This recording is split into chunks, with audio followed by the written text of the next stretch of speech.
तो नमस्कार दोस्तों, आज हम बात करेंगे एस्ट्रल लिमिटेड कंपनी के बारे में। कंपनी इंडिया की सबसे बड़ी प्लास्टिक के पाइप बनाने की कंपनी है। कंपनी का मार्केट पोजीशन बहुत ही स्ट्रॉन्ग है और साथ साथ कंपनी काफ़ी अच्छा ब्रांड भी होल्ड करती है अपने खुद के एस्ट्रल के नाम से ही। इसलिए आज की इस वीडियो में इसी कंपनी का फंडामेंटल एनालिसिस करेंगे और देखेंगे कि एज एन इन्वेस्टर आज की डेट में क्या हमें इस कंपनी में इन्वेस्ट करना चाहिए या नहीं। उसके साथ साथ हम कंपनी के फाइनेंशियल्स भी चेक करेंगे कि आज की डेट में कंपनी के रेवेन्यू और प्रॉफिट्स कैसे चल रहे हैं। उसके बाद हम कंपनी की वैल्यूएशन करेंगे कि आज की डेट में कंपनी में किस प्राइस में मिल रही है, कि क्या कंपनी अंडर वैल्यूड है या ओवर वैल्यूड है।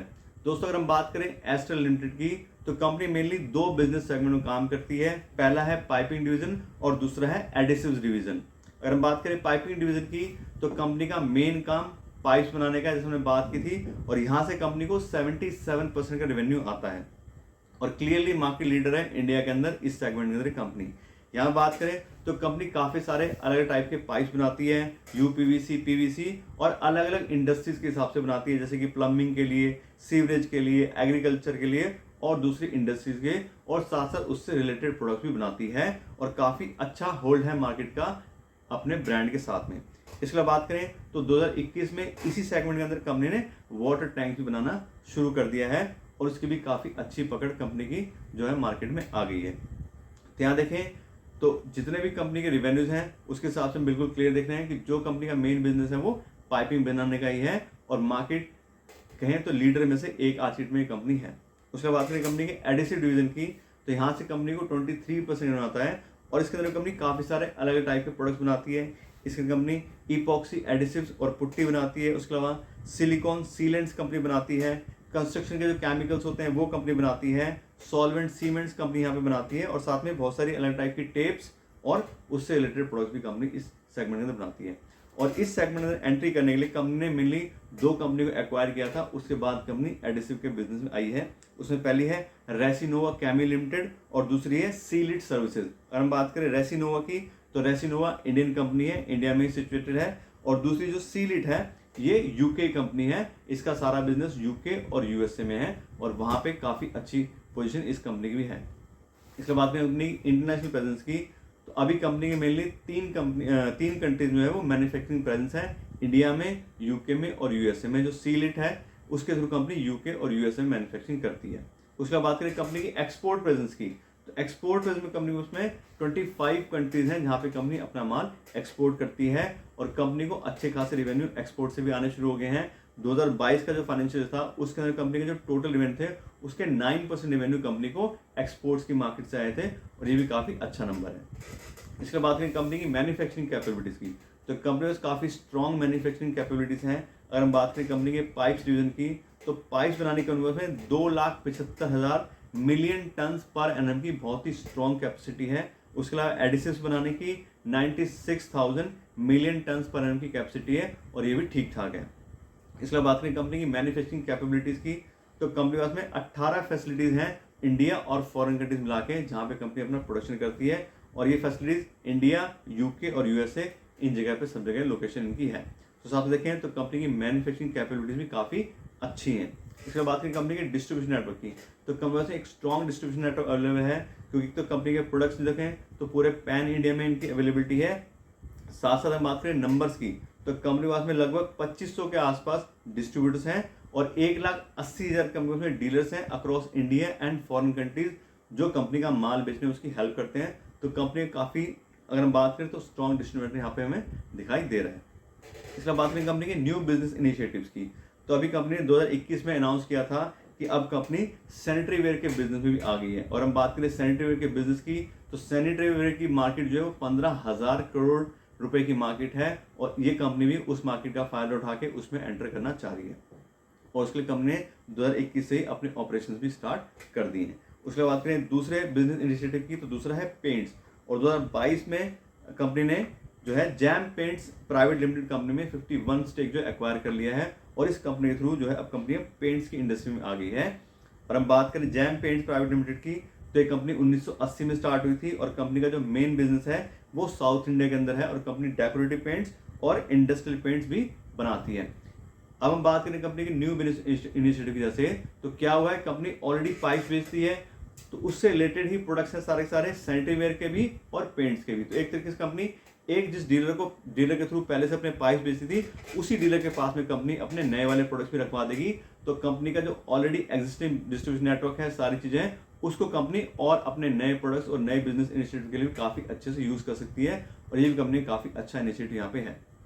तो इस तरह कंपनी का पूरा प्रोफाइल देखें तो कंपनी का जो एग्जिस्टिंग बिजनेस है वो पहले से काफी अच्छा है, और साथ साथ कंपनी जो नए बिजनेस इनिशिएटिव लिए हैं उसके अंदर भी कंपनी काफी अच्छी अपनी पकड़ बना सकती है। तो उस हिसाब से देखें तो कंपनी का फ्यूचर भी काफी अच्छा दिख रहा है। तो कुल मिला के बिल्कुल हम कह सकते हैं कि बिजनेस वाइज आज की में बहुत ही स्ट्रॉन्ग कंपनी ये है। अभी तक तो बात होगी कंपनी के बिजनेस प्रोफाइल के बारे में और कंपनी की मार्केट पोजीशन के बारे में। अब हम बात करेंगे कंपनी के फाइनेंशियल्स के बारे में कि आज की डेट में कंपनी के रेवेन्यू और प्रॉफिट्स कैसे चल रहे हैं, जिससे हमें कंपनी में और ज्यादा डिटेल नॉलेज मिल सके। और यहाँ पे देखें कंपनी के पिछले 5 साल का डेटा, तो सबसे पहला पैरामीटर जो चेक करते हैं वो था कंपनी का रिवेन्यू, जिससे हमें कंपनी के अंदर ग्रोथ के बारे में पता लग सके कि साल दर साल कंपनी के रेवेन्यूज इंक्रीज हो रहे हैं या नहीं हो रहे हैं। और यहाँ पे देखें तो 2018 में जो कंपनी के रेवेन्यू थे ये थे लगभग 2000 करोड़ रुपए, और अब 2022 में डबल से भी ज्यादा कंपनी के रेवेन्यू हो गए हैं और ये आ रहे हैं 4400 करोड़ के आसपास। और यहाँ देखें तो हर साल कंपनी के रेवेन्यू में काफी अच्छी ग्रोथ आई है।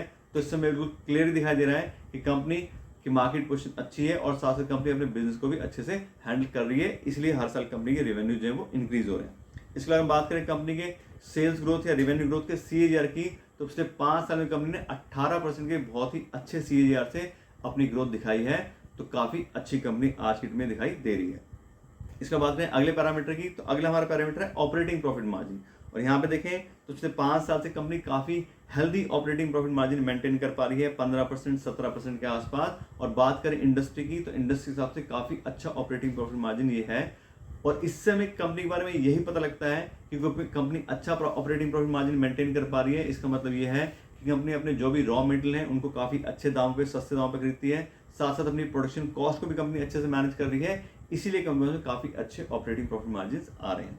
इसके बात करें अगले पैरामीटर की, तो अगला हमारा पैरामीटर है नेट प्रॉफिट। और यहाँ पे देखें तो कंपनी पिछले 5 साल से लगातार प्रॉफिट में है और कंपनी का प्रॉफिट भी काफी अच्छे से इंक्रीज हुआ है।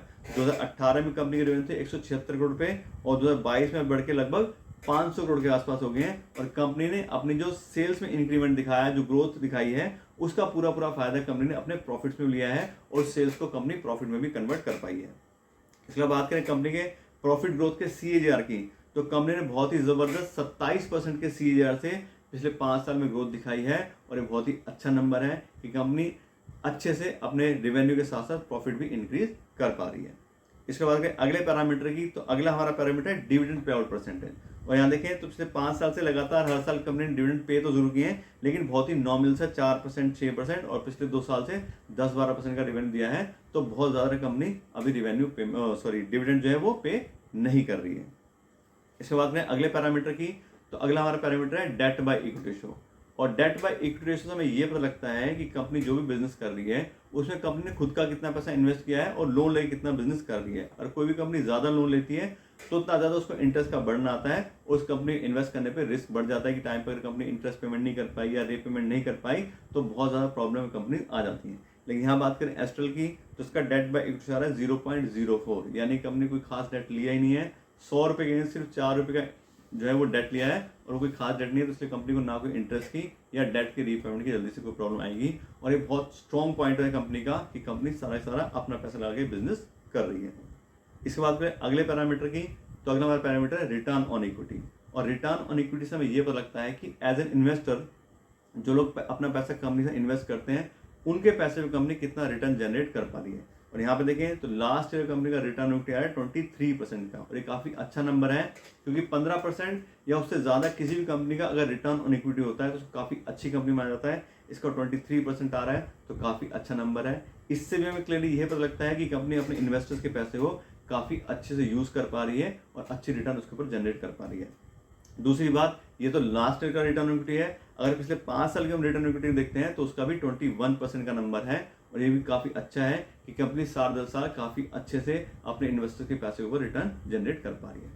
तो इस तरह से कंपनी के सारे ही हम फाइनेंशियल चेक करते हैं तो बिल्कुल हमने क्लियरली देख लिया कि कंपनी के रेवेन्यूज भी काफी अच्छे से इंक्रीज हो रहे हैं, कंपनी के नेट प्रॉफिट भी काफी अच्छे से इंक्रीज हो रहा है, कंपनी कोई खास डेट भी होल्ड नहीं करती है, तो उस हिसाब से सारे पैरामीटर चेक करके बिल्कुल हम क्लियरली कह सकते हैं कि कंपनी बहुत ही स्ट्रॉन्ग फाइनेंशियल आज की डेट में ये होल्ड करती है। दोस्तों अभी तक तो बात होगी कंपनी के बिजनेस प्रोफाइल के बारे में और कंपनी के फाइनेंशियल्स के बारे में। अब हम बात करें कंपनी की वैल्यूएशन के बारे में कि आज की डेट में कंपनी में किस प्राइस में मिल रही है, कि क्या कंपनी अंडर वैल्यूड है या ओवर वैल्यूड है। और मैं बता दूं किसी भी कंपनी का फाइनेंशियल एनालिसिस करने के लिए मैं यूज करता हूं डिस्काउंटेड कैश फ्लो एनालिसिस, और उसके अंदर कंपनी को फ्री कैश फ्लो को वैल्यू करते हैं कि कंपनी कितना फ्री कैश फ्लो जनरेट कर पा रही है, उसके हिसाब से उसकी कितनी वैल्यू बनती है। क्योंकि नेट प्रॉफिट में कई बार क्या होता है, कंपनी नेट प्रॉफिट बुक तो कर लेती है लेकिन सारा पैसा कंपनी को मिल नहीं पाता है और कंपनी कुछ बैड डेट्स हो जाते हैं, या फिर कंपनी को पैसा मिलता भी है तो पैसा वापस से कंपनी को अपने बिजनेस में इन्वेस्ट करना पड़ता है, और एज एन इन्वेस्टर या ओनर वो ज्यादा कोई खास पैसा अपने घर नहीं लेके जा सकते हैं। तो फ्री कैश फ्लो का मतलब क्या होता है कि वो पैसा जो कंपनी के पास फ्रीली अवेलेबल है, अब बिजनेस को उस पैसे की जरूरत नहीं है, कंपनी सारे अपने ऑपरेटिंग एक्सपेंसेस, कैपिटल एक्सपेंडिचर सब चीजें कर चुकी है, तब वो पैसा बचा है, तो उस पैसे को हम असली अर्निंग मानते हैं और उसी ऊपर कंपनी को हम वैल्यू करते हैं। और यहाँ पे देखें पिछले 3 साल कंपनी का फ्री कैश फ्लो, तो 2020 में कंपनी का था 187 करोड़ पे 187, 2021 में 492 करोड़ और 2022 में 197 करोड़ रुपीज। अब क्योंकि इसमें वेरिएशन आ रही है तो उसके पिछले 3 साल का एवरेज लेते हैं, तो कंपनी के पिछले 3 साल के फ्री कैश फ्लो का एवरेज आया 290 करोड़ रुपए, यानी कंपनी लगभग 290 करोड़ रुपए हर साल फ्री कैश फ्लो जनरेट करती है। और इस फ्री कैश फ्लो सबसे कंपनी की जो पूरी कंपनी की वैल्यू बनती है वो आती है 14,600 करोड़ रुपए, यानी कि ऐसी कंपनी जो 290 करोड़ रुपए हर साल फ्री कैश फ्लो जनरेट करती है, उस पूरी कंपनी की वैल्यू होगी 14,600 करोड़ रुपए।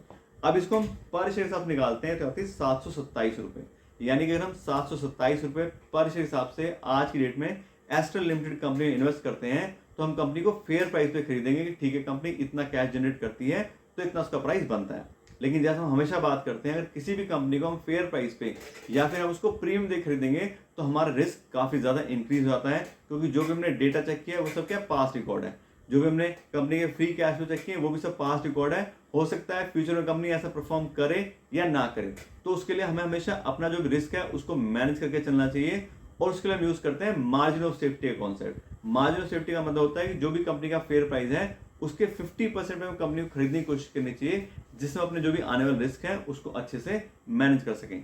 तो अभी हमने जैसे कंपनी का पर शेयर वैल्यू निकाली 727 रुपए, ये होगी कंपनी की फेयर प्राइस या फेयर वैल्यू। अब इसका 50% यानी कि मार्जिन ऑफ सेफ्टी हो गया 363 रुपए। तो अगर 363 रुपए पर शेयर हिसाब से हम एस्ट्रल लिमिटेड कंपनी इन्वेस्ट करते हैं तो कंपनी को काफी सस्ते दाम पे खरीद पाएंगे और हमारे जो भी आने वाला रिस्क है उसको भी काफी अच्छे से मैनेज कर पाएंगे। तो ये तो हमारी बात कि हमें कौन सा प्राइस ठीक लग रहा है आज की डेट में कंपनी इन्वेस्ट करने के। अब हम बात करते हैं कंपनी के करंट शेयर प्राइस की, कि आज की डेट में कंपनी का करंट शेयर प्राइस क्या चल रहा है। तो आप बता दें आज की डेट में कंपनी का जो करंट शेयर प्राइस आ रहा है वो बहुत ज्यादा ओवर वैल्यूड है, ये आ रहा है 2,316 रुपए, यानी कि जो हमने कंपनी की फेयर वैल्यू निकाली 727 रुपए, कंपनी उसके 3 गुने से भी ज्यादा प्राइस पे आज की डेट में ट्रेड कर रही है। और इसके बहुत सारे रीजन है।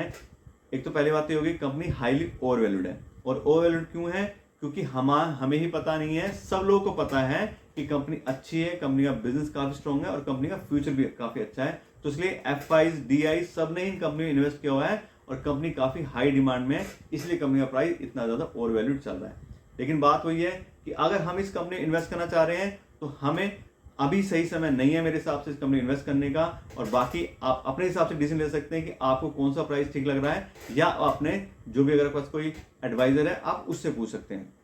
लेकिन अगर आप इस कंपनी में ऑलरेडी होल्ड करते हैं, कंपनी में आपने पैसा इन्वेस्ट किया हुआ है, तो काफी अच्छा डिसीजन आपने लिया है। कंपनी आज में बहुत अच्छे प्राइस पे चल रही है और साथ साथ आने वाले फ्यूचर में काफी अच्छा लग रहा है। लेकिन आप नया पैसा अगर इसमें इन्वेस्ट करना चाह रहे हैं तो अभी आप इस कंपनी को वॉच लिस्ट में रख सकते हैं, और जब कंपनी का सही प्राइस आएगा, सही टाइम आएगा, तब आप इस कंपनी में इन्वेस्ट कर सकते हैं।